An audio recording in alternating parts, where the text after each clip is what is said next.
World of Warcraft — легендарная MMORPG, которая ни в наших, ни в каких-либо других широтах в излишних представлениях не нуждается. Игра, в которую многие умудрялись играть в начале нулевых с нулевым интернетом и около нулевыми возможностями оплатить подписку. И продолжают играть по сей день, несмотря на то, что проблемы, скажем прямо, схожи. Тем не менее, есть возможность играть в любимую MMORPG, не испытывая ровным счетом никаких неудобств. Более того, можно даже как по заказу окунуться именно в тот период WoW, который по тем или иным причинам запомнился и полюбился больше всего. Еще и со всевозможными кастомными улучшениями. Речь, разумеется, идет про так называемые фришки, неофициальные серверы World of Warcraft. И сегодня в нашем ролике мы как раз поговорим про один такой, который уже очень скоро собирается распахнуть свои двери, пригласив всех желающих окунуться в дополнение Battle for Azeroth. Итак, давайте знакомиться с нашим Battle for Azeroth от WoW Circle. Меня зовут Мать, для ретро-портал Гохару, и мы начинаем.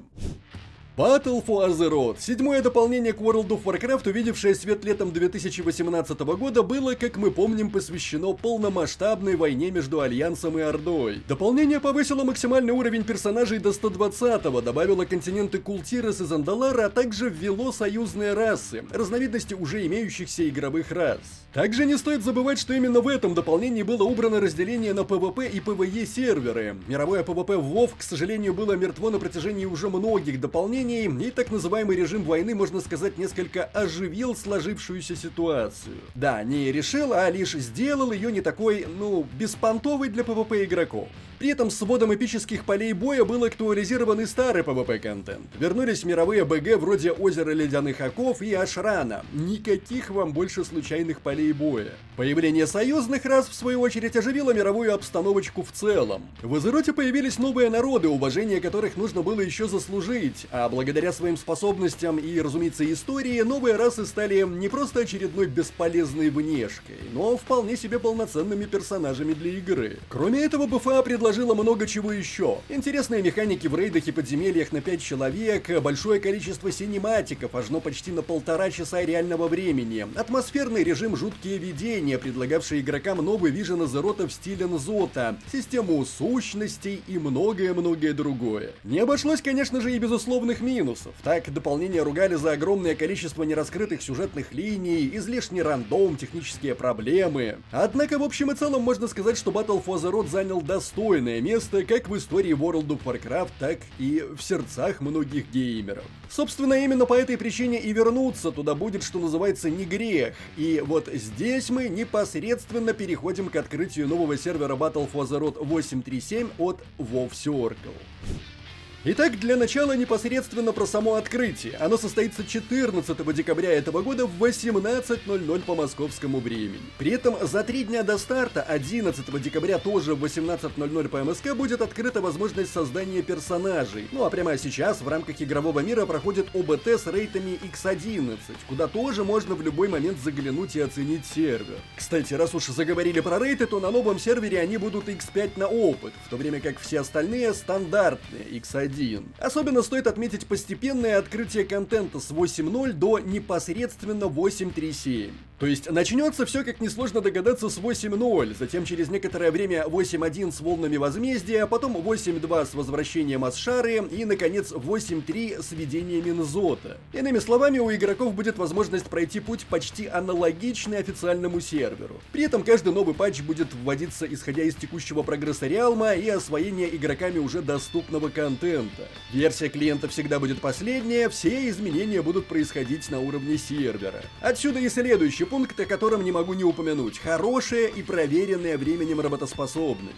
Проект WoW Circle, как известно, уже не первый год на рыночке, так что за этот аспект переживать не приходится. Осталось только дождаться старта сервера, чтобы посмотреть, как он справится с нагрузкой. Я, конечно, подозреваю, что все будет хорошо, однако по заявлениям самих ребят из WoW Circle они ожидают на старте онлайн более 5000 игроков. Впрочем, опять же, по заявлениям администрации, сервер технически готов выдержать до 10 000 игроков онлайн.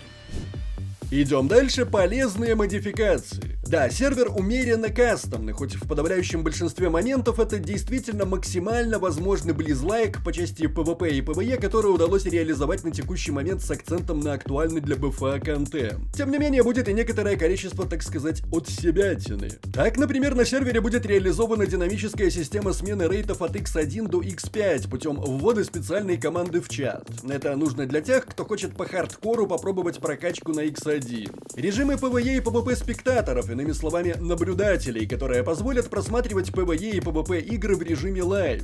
Реплей арена с повторами арены для анализа игры соперников или разбора своих ошибок. Что немаловажно, со старта сервера будет включен режим кросс-фракции. Данный режим нужен для сглаживания баланса фракций и для скорости сбора ключей и рейдов. Разумеется, будет доступен внутриигровой магазин, в котором все желающие смогут затариться уникальными косметическими вещами. Маунты, спутники и прочие недоступные в игре косметика. Впрочем, насколько я понимаю, на старте внутриигровой магазин работать не будет, он появится несколько позже. Тоже, к слову, касается и традиционного VIP-аккаунта, который может существенно облегчить вашу прокачку. Так вот, его на старте тоже не будет. Предметы в личном кабинете будут добавляться постепенно, после освоения того или иного рейда. На начальном этапе в личном кабинете не будет никаких услуг, кроме исправления персонажа. То есть приобрести золото или VIP-аккаунт в первые дни не получится. Далее, по мере прогресса игрового мира, будут добавляться услуги и различные предметы.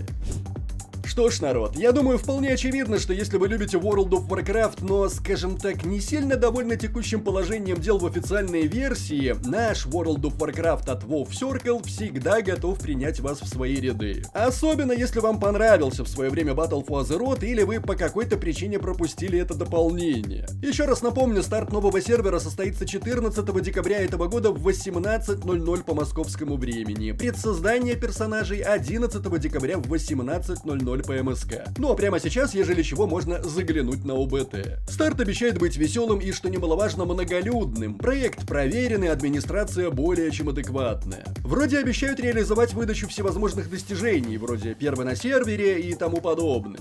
Думается мне, не заржавеет и за различными ивентами и розыгрышами. В общем, чего я тут распинаюсь? В наше время хороший WoW попробуй еще найди, хотя казалось бы. Так вот, этот хороший. Если заинтересовались, вы знаете, что делать по ссылке в описании и закрепленном комментарии.